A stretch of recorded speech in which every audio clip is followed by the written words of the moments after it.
Hello, friends, it's Indiana Holmes, and we continue with story time tonight, and that is still The Three Musketeers.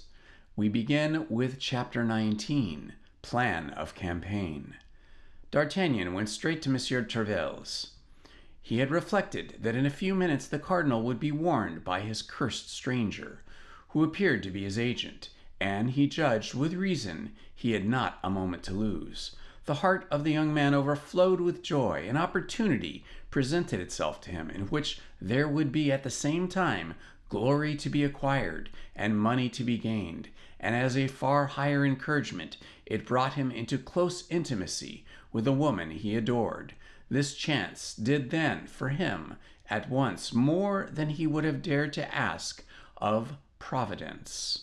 Monsieur de Tréville was in his salon with his habitual court of gentlemen. D'Artagnan, who was known as a familiar of the house, went straight to his office and sent word that he wished to see him on something of importance. D'Artagnan had been there scarcely 5 minutes when Monsieur de Tréville entered.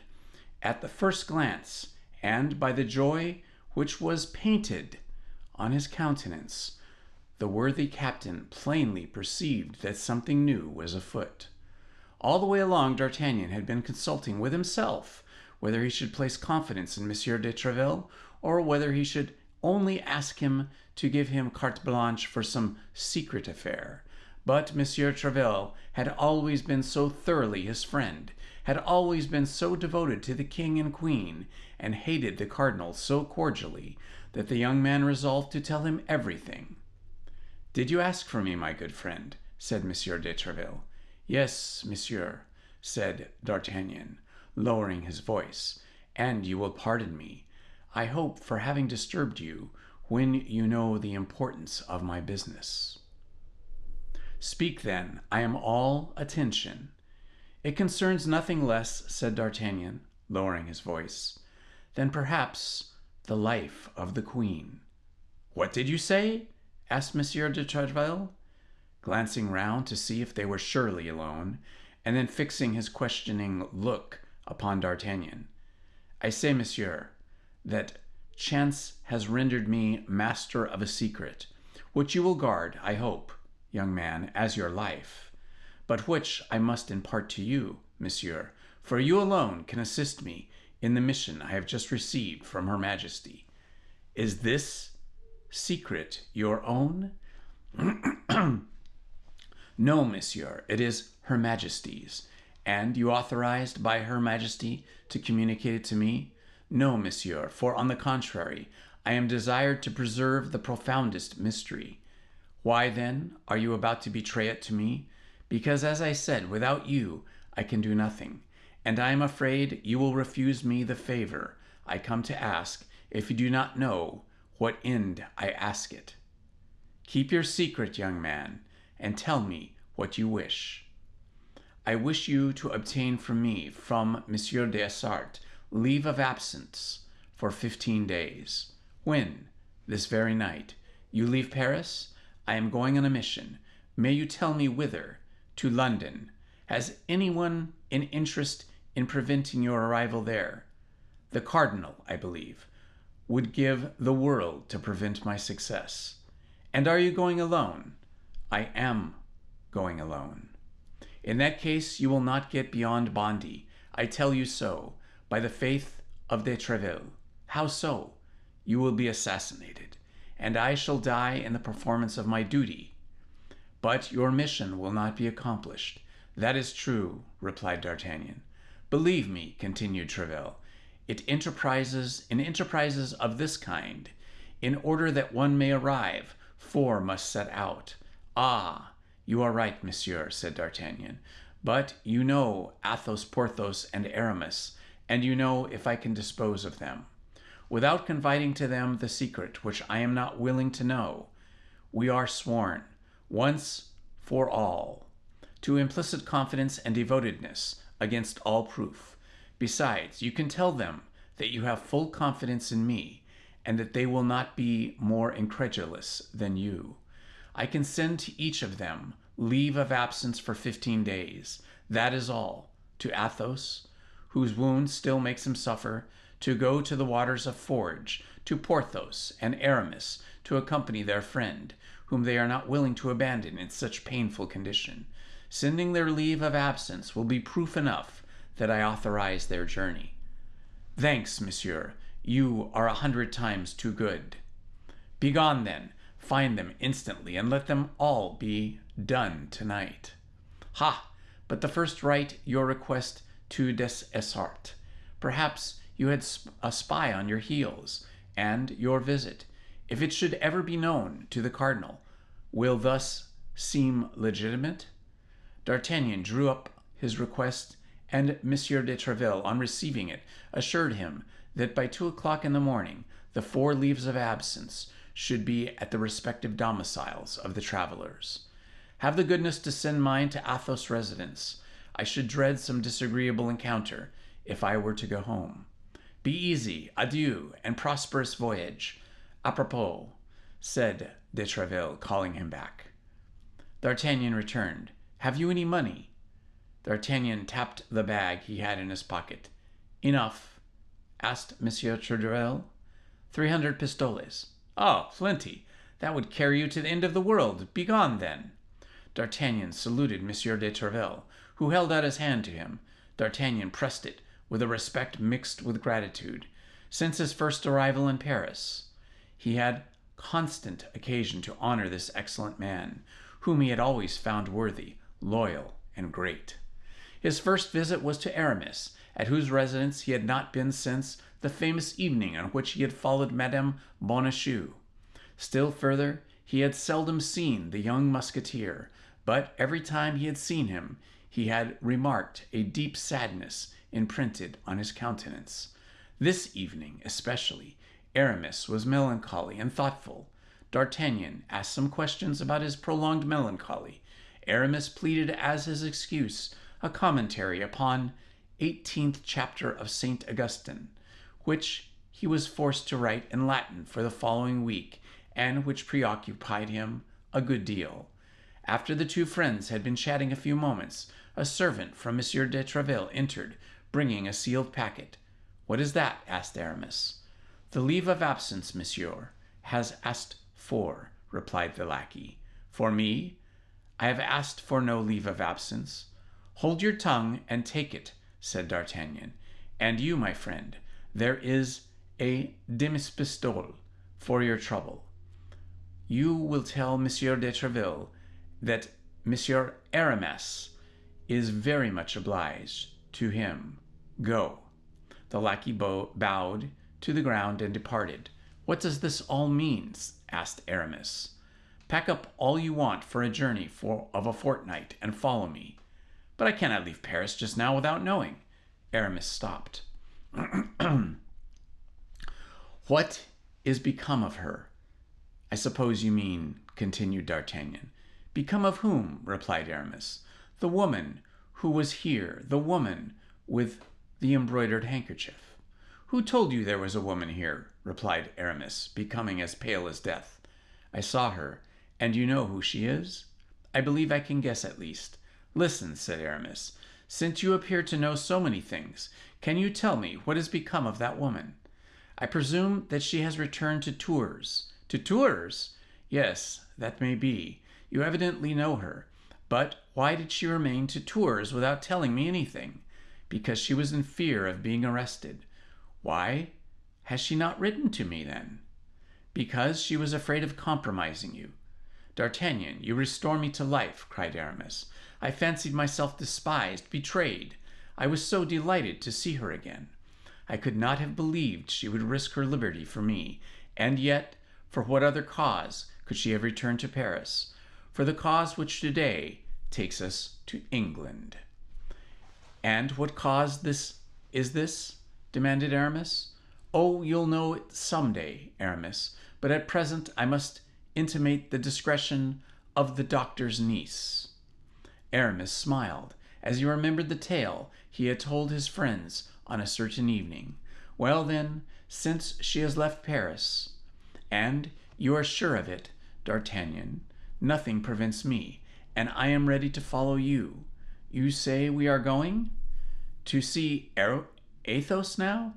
And if you will come thither, I beg you to make haste, for we have lost much time already. Apropos, inform Bazin." "Will Bazin go with us?" asked Aramis. "Perhaps so. At all events, it is best that he should follow us to Athos." Aramis called Bazin, and after having ordered him to join them at Athos' residence, said, "Let us go then," at the same time taking his cloak, sword, and three pistols, opening uselessly 2 or 3 drawers to see if he could find any stray coin. When well assured this search was superfluous, he followed D'Artagnan, wondering to himself how this young guardsman should know so well who the lady was to whom he had given hospitality, and that he should know better than himself what had become of her. Only as they went out, Aramis placed his hand upon the arm of D'Artagnan, and looking at him earnestly, "You have not spoken of this lady," said he. "To nobody in the world, not even to Athos or Porthos. I have not breathed a syllable to them." "Good enough." Tranquil on his important point, Aramis continued his way with D'Artagnan, and both soon arrived at Athos' dwelling. They found him holding his leave of absence in one hand, and Monsieur de Tréville a note in the other. "Can you explain to me what signify this leave of absence and this letter which I have just received?" said the astonished Athos. "My dear Athos, I wish, as your health absolutely requires it, that you should rest for a fortnight. Go then and take the waters at Forges, or any that may be more agreeable to you, and recuperate yourself as quickly as possible. Your affectionate de Tréville." "Well, this leave of absence and the letter mean that you must follow me, Athos." "To the waters of Forges?" "There or elsewhere." "In the king's service, either the king's or the queen's. Are we not their majesties' servants?" At that moment Porthos entered. "Pardieu," said he, "here is a strange thing. Since when, I wonder, in the Musketeers, did they grant 3 men leave of absence without their asking for it?" "Since," said D'Artagnan, "they have friends who ask it for them." "Ah," said Porthos, "it appears there is something fresh here." "Yes, we are going," said Aramis. "To what country?" demanded Porthos. "My faith, I don't know much about it," said Athos. "Ask D'Artagnan." "To London, gentlemen," said D'Artagnan. "To London!" cried Porthos. "And what devil are we going to do in London?" "That is what I am not at liberty to tell you, gentlemen. You must trust me. But in order to go to London," added Porthos, "money is needed, and I have none." "Nor I," said Aramis. "Nor I," said Athos. "I have," replied D'Artagnan, pulling out his treasure from his pocket and placing it on the table. "There are in this bag 300 pistoles. Let each take 75. That is enough to take us to London and back. Besides, make yourselves easy. We shall not arrive at London." "Why so?" "Because in all probability some one of us will be left on the road." "Is this, then, a campaign upon which we are now entering?" "One of the most dangerous kind, I give you notice."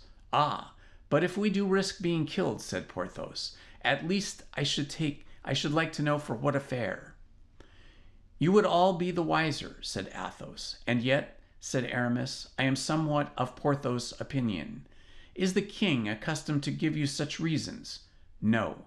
He says to you jauntily, 'Gentlemen, there is fighting going on in Gascony or in Flanders. Go and fight, and you will go there. Why? You need to give yourselves no more uneasiness about this." "D'Artagnan is right," said Athos. "Here are 3 leaves of absence, which came from Monsieur de Tréville, and here are 300 pistoles, which came from I don't know where. So let us go, and get killed where we are told to go, if life worth the trouble of so many questions. D'Artagnan, I am ready to follow you." "And I also," said Porthos. "And I also," said Aramis. "And indeed, I am not sorry to quit Paris. I had need of distraction." "Well, you will have distractions enough, gentlemen, be assured," said D'Artagnan. And now, when are we to go? Asked Athos. Immediately, replied D'Artagnan. We have not a minute to lose. Hello, Grimaud, Planchet, Mousquetin, Bazin, cried the four young men, calling their lackeys. Clean my boots and fetch my horses from the hotel. Each musketeer has accustomed to leave at the general hotel, as at a barrack, his own horse, and that of his lackey. Planchet, Grimaud, Mousquetin, and Bazin set off at full speed. Now let us lay down the plan of campaign, said Porthos. Where do we go first? To Calais, said D'Artagnan. That is the most direct line to London. Well, said Porthos, this is my advice. Speak. 4 men traveling together would be suspected. D'Artagnan will give each of us his instructions. I will go by the way of Boulogne to clear the way. Athos will set out 2 hours after, by that of Amiens. Aramis will follow us by that of Noyon. As to D'Artagnan, he will go by the route he thinks best, in Planchet's clothes, while Planchet will follow us like D'Artagnan in the uniform of the guards. Gentlemen, said Athos, my opinion is that it is not proper to allow lackeys to have anything to do in such an affair. A secret may, by chance, be betrayed by gentlemen, but it is almost always sold by lackeys. Porthos' plan appears to be impracticable, said D'Artagnan, inasmuch as I am myself ignorant of what the instructions I can give you. I am the bearer of a letter, that is all. I have not, and I cannot make 3 copies of that letter, because it is sealed. We must, then, as it appears to me, travel in company. This letter is here, in this pocket, and he pointed to the pocket which contained the letter. If I should be killed, one of you must take it and continue the route. If I be killed, it will be another's turn, and so on, provided a single one arrives. That is all that is required. Bravo, D'Artagnan! Your opinion is mine, cried Athos. Besides, we must be consistent.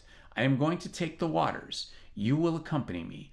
Instead of taking the waters of Forges, I go to take sea waters. I am free to do so. If anyone wishes to stop us, I will show Monsieur de Tréville's letter, and you will show your leaves of absence.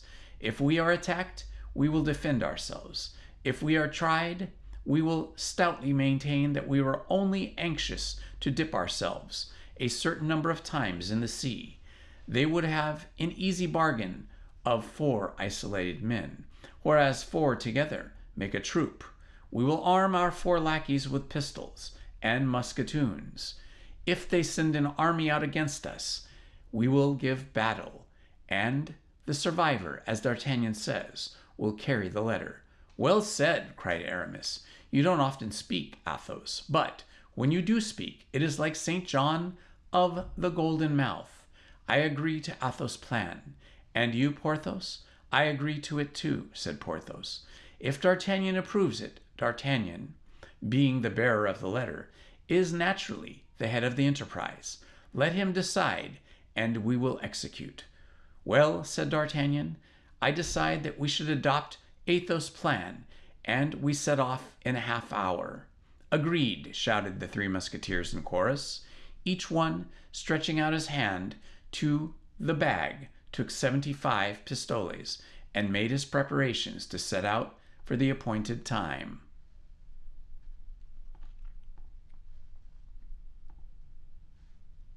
Chapter 20. The Journey. At 2 o'clock in the morning, our 4 adventurers left Paris by the Barre de Saint-Denis. As long as it was dark, they remained silent. In spite of themselves, they submitted to the influence of the obscurity and apprehended ambushes on every side. With the first rays of day, their tongues were loosened. With the sun, gaiety revived. It was like the eve of battle. The heart beat. The eyes laughed.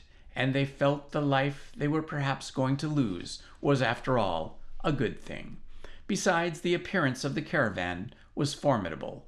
The black horses of the Musketeers, their martial carriage, with the regimental step of these noble companions of the soldier, would have betrayed the most strict incognito. The lackeys followed, armed to the teeth. All went till they arrived at Chantilly, which they reached about 8 o'clock in the morning. They needed breakfast, and alighted at the door of an auberge, recommended by a sign representing Saint Martin, giving half his cloak to a poor man. They ordered the lackeys not to unsaddle the horses, and to hold themselves in readiness to set off again immediately. They entered the common hall, and placed themselves at the table. A gentleman who had just arrived by route of Dammartin was seated at the same table, and was breakfasting.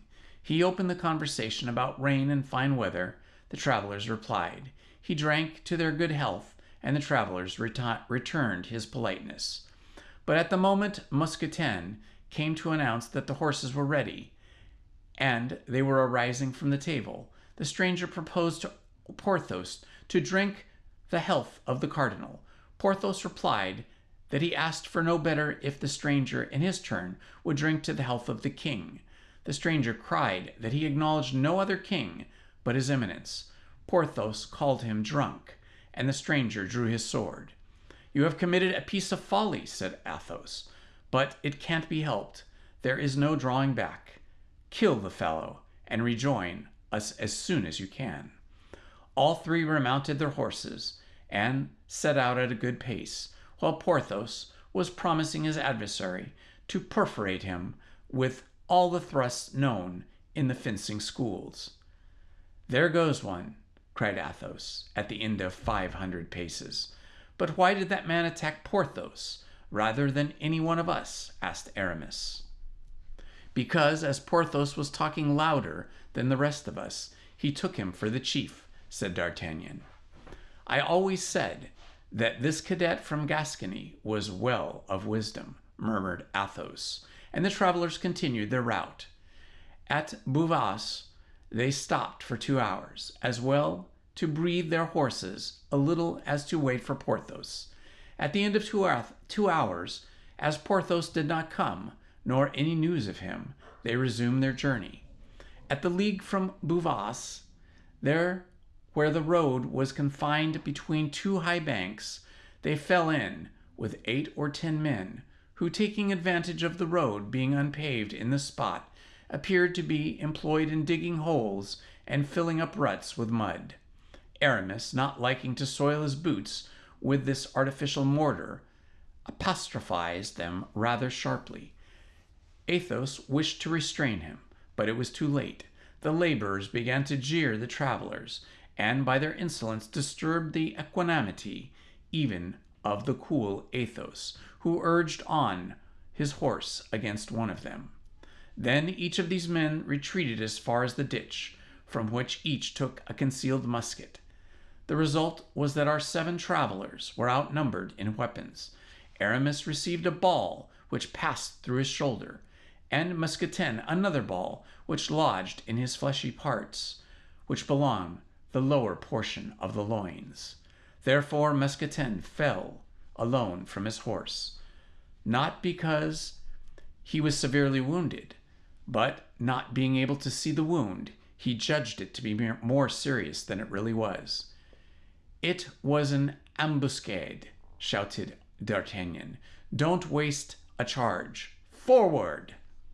Aramis, wounded as he was, seized the mane of his horse, which he carried with him and the others. Musketeers' horse rejoined them, and galloped by the side of his companions. "That will serve us for a relay," said Athos. "I would rather have had a hat," said D'Artagnan. "Mine was carried away by that ball. By my faith, it is very fortunate that the letter was not in it." "They'll kill poor Porthos when he comes up," said Aramis. "If Porthos were on his legs, he would have rejoined us by this time," said Athos. "My opinion is that on the ground the drunken man was not intoxicated." They continued at their best speed for 2 hours, although the horses were so fatigued that it was to be feared they would soon refuse service. The travelers, which had chosen crossroads in the hope they might meet with less interruption, but at Crèvescoeur, Aramis declared he could proceed no further. In fact, it required all the courage which he concealed beneath his elegant form and polished manners to bear him so far. He grew more pale every minute, and they were obliged to support him on his horse. They lifted him off at the door of a cabaret, left Bazin with him, who, besides, in a skirmish, was more embarrassing than useful, and set forward again in hope of sleeping at Amiens. Morbleu, said Athos, as soon as they were again in motion, reduced to two masters and Grimaud and Planchet. Morbleu, I won't be their dupe. I will answer for it.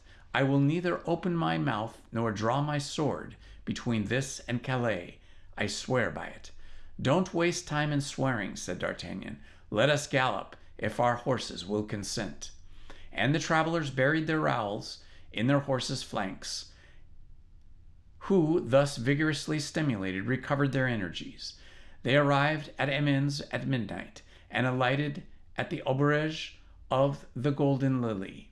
The host had the appearance of an honest man as any on earth. He received the travelers with his candlestick in one hand and his cotton nightcap in the other. He wished to lodge the two travelers, each in a charming chamber, but unfortunately these charming chambers were at opposite extremities of the hotel. D'Artagnan and Athos refused them. The host replied that he had no other worthy of their excellencies, but the travelers declared that they would sleep in the common chamber, each on a mattress which might be thrown upon the ground. The host insisted, but the travelers were firm, and he was obliged to do as they wished. They had just prepared their beds and barricaded the door within when someone knocked at the yard shutter. They demanded who was there, and recognizing the voices of their lackeys, opened the shutter. It was indeed Planchet and Grimaud. Grimaud can take care of the horses, said Planchet. If you are willing, gentlemen, I will sleep across the doorway, and will then be certain that nobody can reach you. And on that what will you sleep? Said D'Artagnan. Here is my bed, replied Planchet, producing a bundle of straw. Come on then, said D'Artagnan. You are right. Mine host's face does not please me at all. It is too gracious. Nor me either, said Athos. Planchet mounted by the window and installed himself across the doorway, while Grimaud went and shut himself up in the stable, undertaking that by 5 o'clock in the morning he and the 4 horses should be ready early. The night was quiet enough. Toward 2 o'clock in the morning, somebody endeavored to open the door, but as Planchet awoke in an instant and cried, "Who goes there?" somebody replied that he was mistaken and went away. At 4 o'clock in the morning, they heard a terrible riot in the stables. Grimaud tried to awaken the stable boys, and the stable boys had beaten him. When they opened the door, they saw that the poor lad was lying senseless, with his head split by a blow with a pitchfork. Planchet went down into the yard and wished to saddle the horses, but the horses were all used up. Mousquetin's horse, which had been traveled for 5 or 6 hours without a rider the day before, might have been able to pursue the journey, but by the inconceivable error of the veterinary surgeon who had been sent for, as it appeared to bleed one of the host's horses, had bled Mousquetin's. This began to be annoying. All these successive accidents were perhaps the result of chance, but they might be the fruits of a plot. Athos and D'Artagnan went out, while Planchet was sent to inquire if there were not 3 horses for sale in the neighborhood. At the door stood 2 horses, fresh, strong, and fully equipped. These would just have suited them. He asked where their masters were, and were informed that they had passed the night in the inn, and were settling their bill with the host. Athos went down to pay the reckoning, while D'Artagnan and Planchet stood at the street door. The host was in the lower back room, to which Athos was requested to go. Athos entered without the least mistrust, and took out 2 pistoles to pay the bill. The host was alone, seated before his desk, one of the drawers of which was partly open. He took the money which Athos offered him, and after turning it over and over in his hands, suddenly cried out that it was bad, and that he would have him and his companions arrested as forgers. "You blackguard!" cried Athos, going toward him. "I'll cut your ears off." At the same time, an instant, 4 men, armed to the teeth, entered by the side doors and rushed upon Athos. "I am taken!" shouted Athos, with all the power of his lungs. "Go, D'Artagnan! Spur! Spur!" And he fired 2 pistols. D'Artagnan and Planchet did not require 2 bidding. They unfastened the 2 horses that were waiting at the door and leaped upon them, buried their spurs in their sides, and set off at full gallop. "Do you know what has become of Athos?" asked D'Artagnan of Planchet as they galloped on. "Ah, monsieur," said Planchet, "I saw one fall at each of his 2 shots, and he appeared to me, through the glass door, to be fighting with his sword with the others." "Brave Athos," murmured D'Artagnan, "and to think that we are compelled to leave him. Maybe the same fate awaits us 2 paces henceforth." "Forward, Planchet, forward! You are a brave fellow." "As I told you, monsieur," replied Planchet, "Picards are found out by being used. Besides, I am here in my own country, and that excites me." And both, with free use of the spur, arrived at Saint-Omer without drawing a bit. At Saint-Omer they breathed their horses, with the bridles passed under their arms for fear of accident, and ate a morsel from their hands on the stones of the streets, after which they departed again. At 100 paces from the gates of Calais, D'Artagnan's horse gave out, and he could not by any means be made to get up again, the blood flowing from his eyes and his nose. There still remained Planchet's horse, but he stopped short and could not be made to move a step. Fortunately, as we have said, they were within 100 paces of the city. They left their 2 nags upon the road and ran toward the quay. Planchet called his master's attention to a gentleman who had just arrived with his lackey, and only preceded them by about 50 paces. They made all speed to come up to this gentleman, who appeared to be in great haste. His boots were covered with dust, and he inquired if he could be not instantly crossed over to England. "Nothing would be more easy," said the captain, "with a vessel ready to set sail. But this morning came an order to let no one leave without express permission from the cardinal." "I have that permission," said the gentleman, drawing the paper from his pocket. "Here it is." "Have it examined by the governor of the port," said the shipmaster, "and give me the preference." "Where shall I find the governor?" "At his country house." "And that is situated?" "At a quarter of a league from the city. Look, you may see it from here, at the foot of that little hill, that slated roof." "Very well," said the gentleman, and, with his lackey, he took to the road to the governor's county house. D'Artagnan and Planchet followed the gentleman at a distance of 500 paces. Once outside the city, D'Artagnan overtook the gentleman as he was entering the little wood. "Monsieur, you appear to be in great haste." "No one can be more so, monsieur." "I am sorry for that," said D'Artagnan, "for as I am in great haste, likewise, I wish to beg you to render me a service." "What?" "To let me sail first." "That's impossible," said the gentleman. "I have traveled 60 leagues in 40 hours, and by tomorrow, at midday, I must be in London. I have performed that same distance in 40 hours, and by 10 o'clock in the morning, I must be in London." "Very sorry, monsieur, but I was here first, and I will not sail second." "I am sorry too, monsieur, but I arrived second, and I must sail first." "The king's service," said the gentleman. "My own service," said D'Artagnan. "But this is a needless quarrel you seek with me, as it seems to me." "Parbleu! What do you desire it to be? What do you want? Would you like to know?" "Certainly."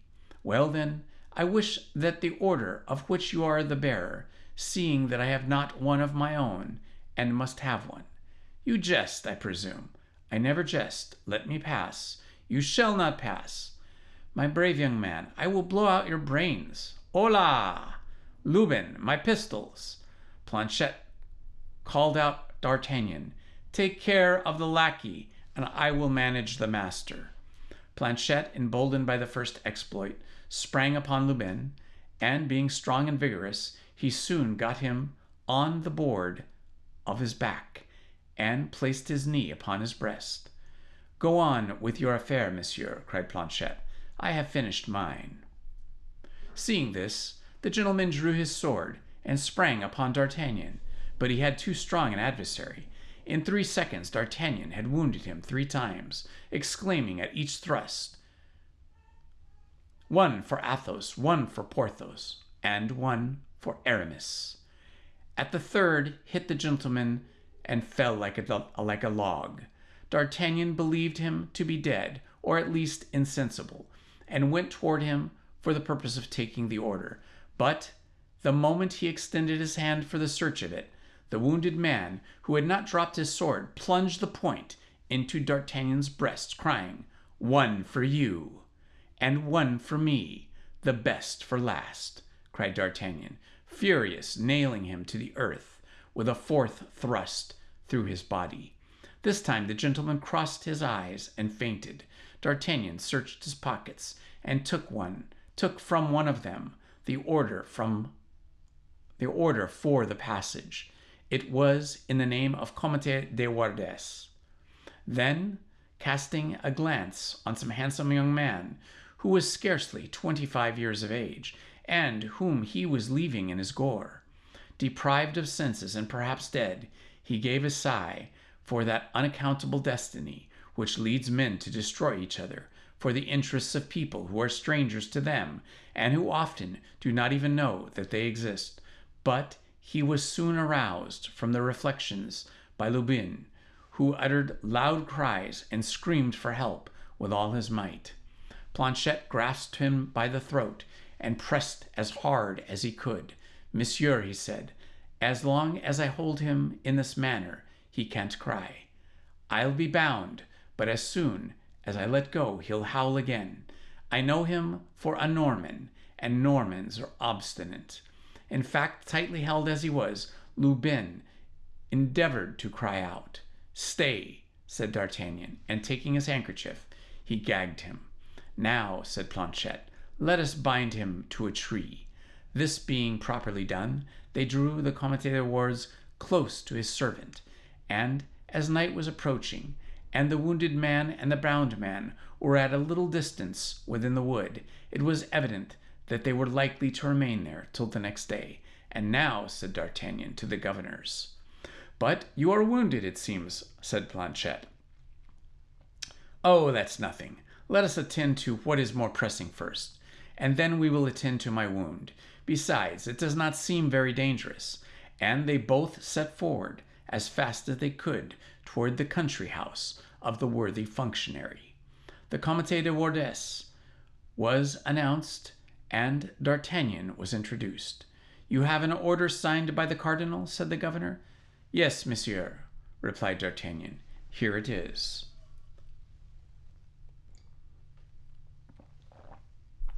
"Aha! It is quite regular and explicit," said the governor. "Most likely," said D'Artagnan. "I am one of his most faithful servants. It appears that his eminence is anxious to prevent someone from crossing to England.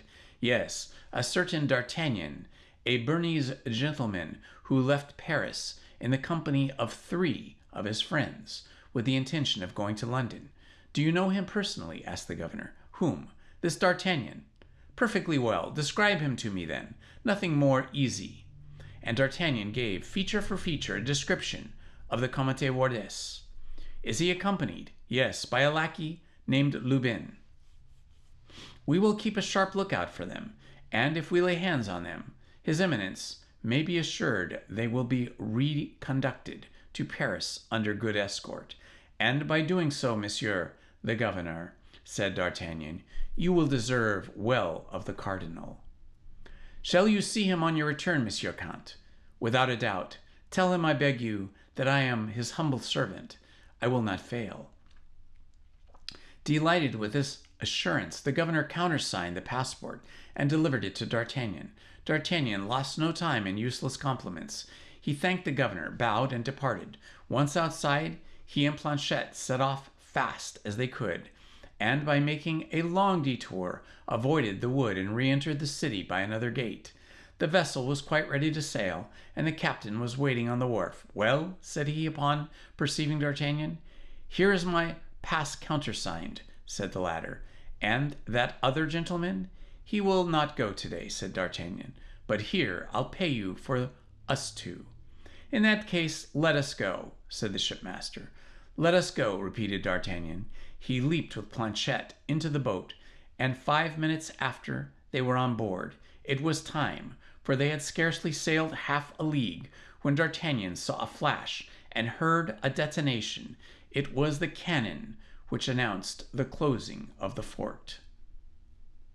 He had now leisure to look at his wound. Fortunately, as D'Artagnan had thought, it was not dangerous. The point of the sword had touched the rib. It glanced along a bone. Still further, his shirt had struck the wound, and he had lost only a few drops of blood.